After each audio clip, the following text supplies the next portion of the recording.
Bom, gente, nesse vídeo aqui eu vou continuar com essa ideia de deduzir agora as leis termodinâmicas a partir da mecânica estatística. E vou agora falar da ideia microscópica de calor e trabalho.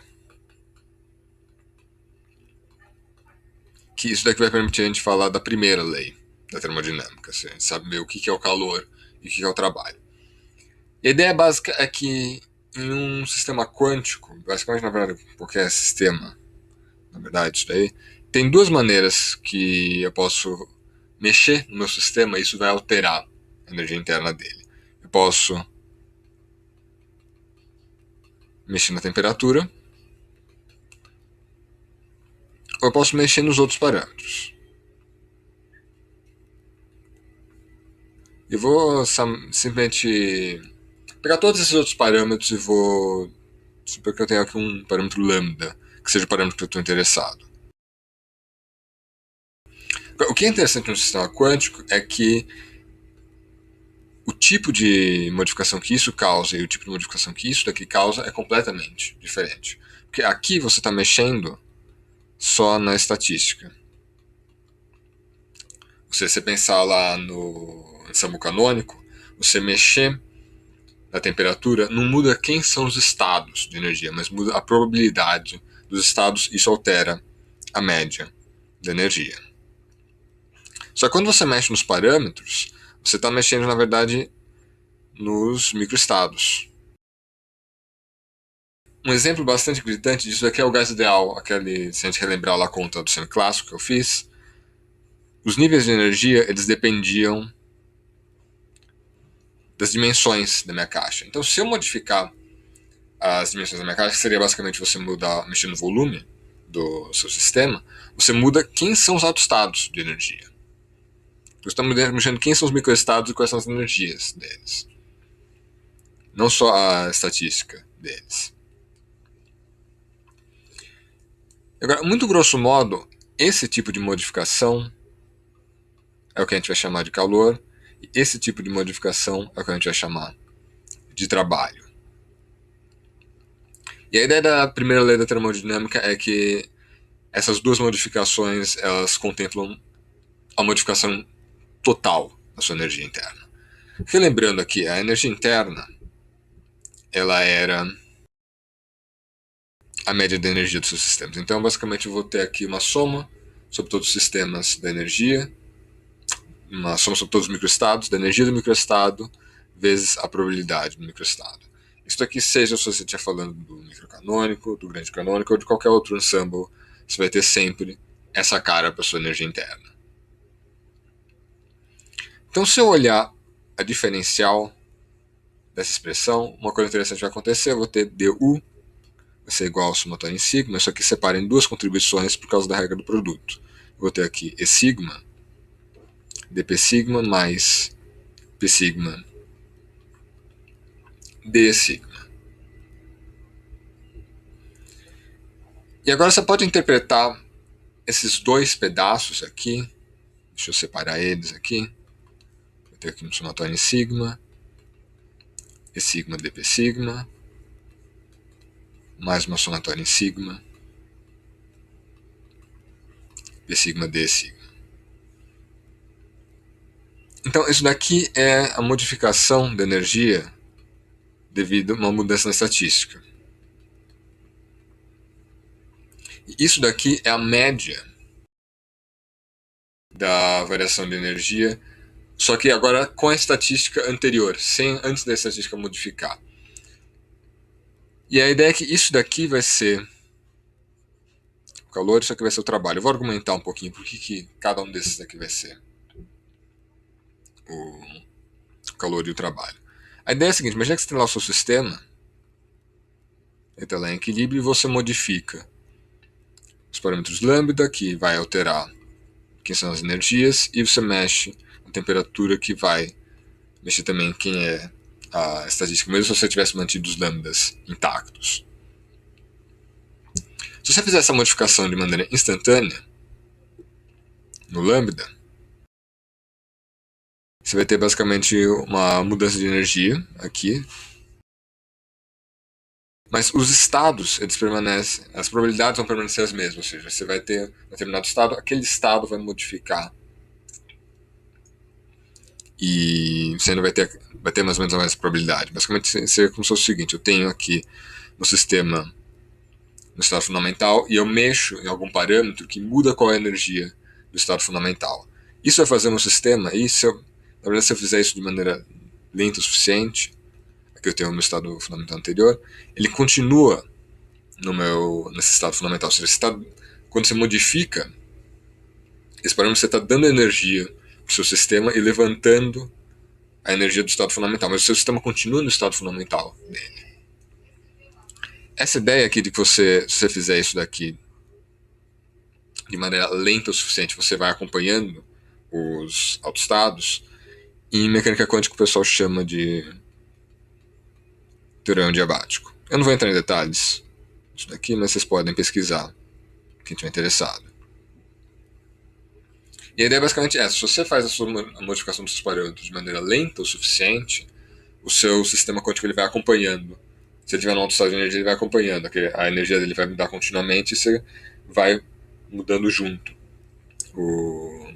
a sua energia. Então, isso é o que vai estar acontecendo aqui. Se eu fizer uma modificação pequena, mesmo se ela for instantânea, ela ainda é suficientemente lenta para o teorema diabático, digamos assim. Então, a ideia é que essa modificação aqui de energia nesse passo é só devido ao que está acontecendo com as autoenergias. Então, é exatamente isso daqui. Ou seja, você não está alterando a estatística, mas você está alterando quem são as energias.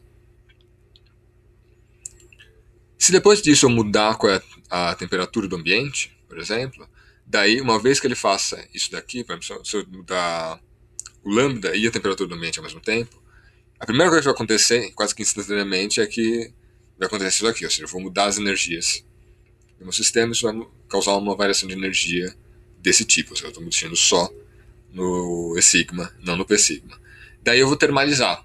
Ou seja, daí eu vou começar a trocar energia com o meu ambiente, que está agora numa temperatura diferente, e agora aqui eu não estou mais mexendo nos meus parâmetros. Isso daqui vai ser só uma mudança de energia devido a uma mudança na estatística. Então isso aqui vai ser o meu calor, que é exatamente essa segunda componente aqui. Porque esse DU aqui, você está pensando que você está indo de um estado de equilíbrio para outro estado de equilíbrio. Aí daí quando você faz essa mudança rápida, você vai para um estado que está ligeiramente fora de equilíbrio, a primeira coisa que acontece é o trabalho, daí você termaliza o seu novo ambiente e aí você tem a troca de calor. Essas duas componentes juntas é que vão te dar a variação da energia interna. Então eu vou denotar isso daqui assim: delta Q igual a somatória em sigma, E sigma, dp sigma, e delta W a somatória em sigma, P sigma, D E sigma. Essa notação aqui de colocar esse deltazinho, às vezes em alguns livros de termodinâmica você veria isso daqui, um D cortado, que é o que eles chamam de diferencial inexato. E a ideia é que esse daqui ele é um cara infinitesimal, mas ele é um cara infinitesimal que depende do processo que você fez. Por exemplo, esse cara aqui ele só vai depender do lambda final, e do lambda inicial é final, e do T inicial é final. A mesma coisa para esse daqui. Mas agora a ideia é que se você fizer de maneira diferente, esse processo você pode mudar quanto trabalho ou quanto calor você está mexendo. O trabalho e o calor eles não são funções do seu estado termodinâmico, eles são funções de um processo termodinâmico. Então, coisas que energia interna, entropia, esses daí são coisas que realmente são só funções do seu estado. Assim. Então, esses daqui que você é uma coisa infinitesimal, mas que não é uma coisa só função das variáveis termodinâmicas, o pessoal ou denota com esse deltazinho ou com esse D cortado, que é o que a gente chama de diferencial inexata. Agora, nesse contexto, a primeira lei da termodinâmica seria basicamente a seguinte observação, né, que du vai ser igual a delta Q mais delta W, ou seja, é exatamente o fato que eu posso decompor o du nas duas componentes, né? Teria aqui o delta Qzinho e meu delta W. Ou seja, tem uma diferencial de energia, vai me dar uma diferencial de calor, mais uma diferencial de trabalho. Ou seja, basicamente você não tem nenhuma outra terceira contribuição para a variação da energia interna. É basicamente isso que a primeira lei está te dizendo.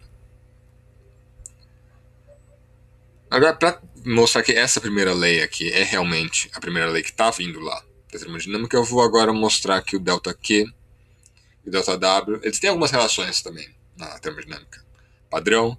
Eu vou chegar nessas relações agora só a partir dessas definições que eu dei. Vou começar com a diferencial de trabalho. A diferencial de trabalho é aqui somatória em sigma de P sigma D E sigma. Então aqui a gente vai ter somatória em sigma, P sigma, D E sigma. E agora eu vou usar agora o fato de eu estar no... Basicamente eu estou fazendo todas essas coisas aqui na representação da energia livre. Então esse P de sigma vai ser basicamente a distribuição que vem do ensemble canônico. Então isso aqui vai ser simplesmente somatória em sigma, exponencial de menos beta, E sigma, D sigma, dividido pela função de partição canônica. Agora eu vou escrever isso da seguinte maneira. Isso aqui vai ser 1 sobre Z, somatória em sigma. Deixa eu multiplicar isso daqui por menos 1 sobre beta. E agora aqui isso vai ter exatamente D exponencial de menos beta E sigma. Se eu tomar essa diferencial aqui, isso vai ter exatamente exponencial de menos beta E sigma, D sigma, vezes menos beta. Como não tem esse menos beta aqui originalmente, então eu dividi por menos beta aqui.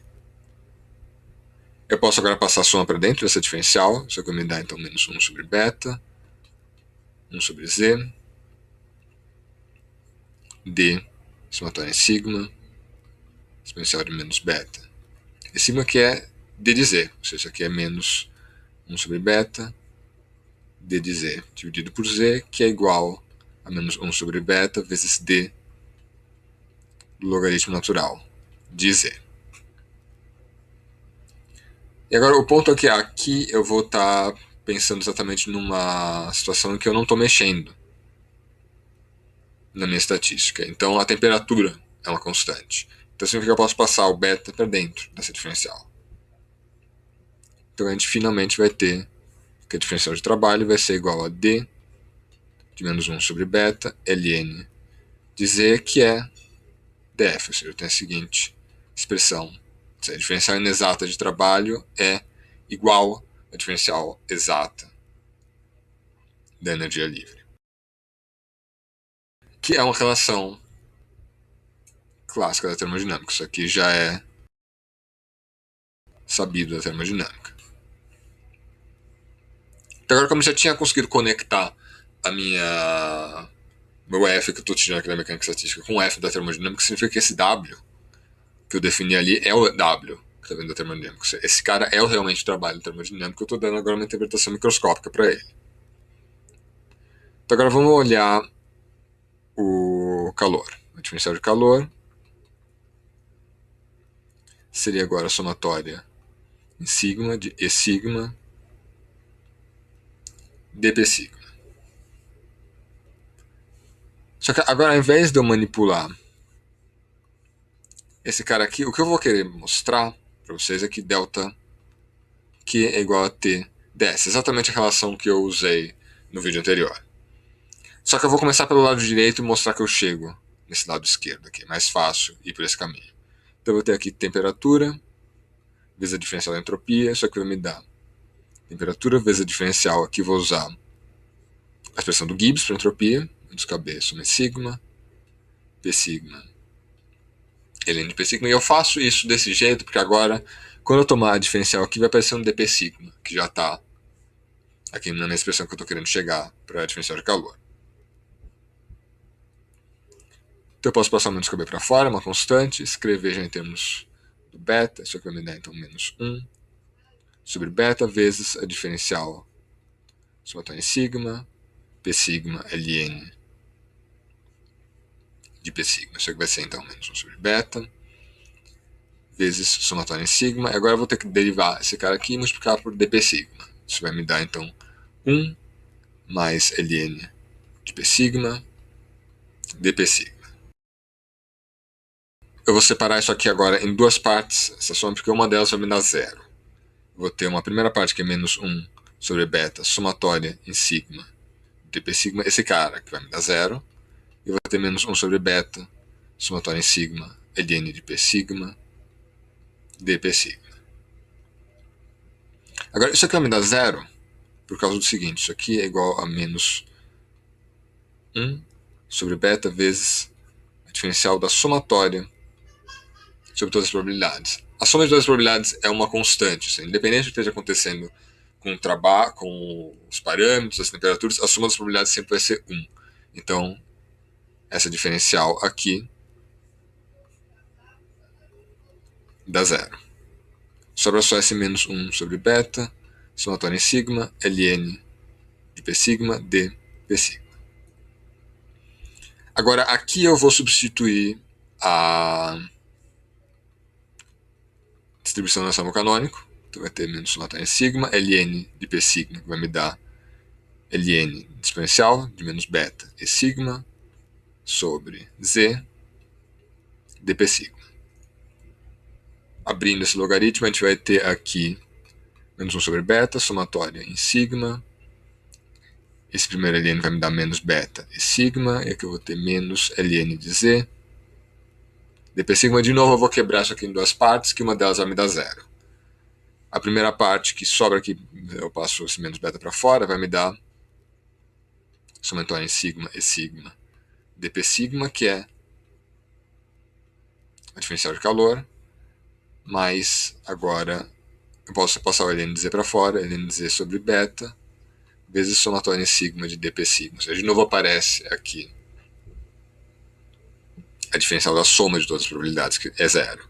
Então aqui a gente vai ter delta Q mais ln de z sobre beta vezes a diferencial sobre sigma, p sigma, que é zero. Ou seja, eu comecei com TDS, no final do dia eu cheguei em delta Q, então eu tenho essa seguinte relação que eu já usei no vídeo passado, que a diferencial inexata de calor vai ser a temperatura vezes a diferencial exata de entropia. Então agora, como você realmente está falando agora do calor termodinâmico e do trabalho termodinâmico, realmente a gente chegou numa dedução da primeira lei da termodinâmica, ou seja, que não existe nenhuma outra contribuição para a variação da energia interna, só calor e trabalho.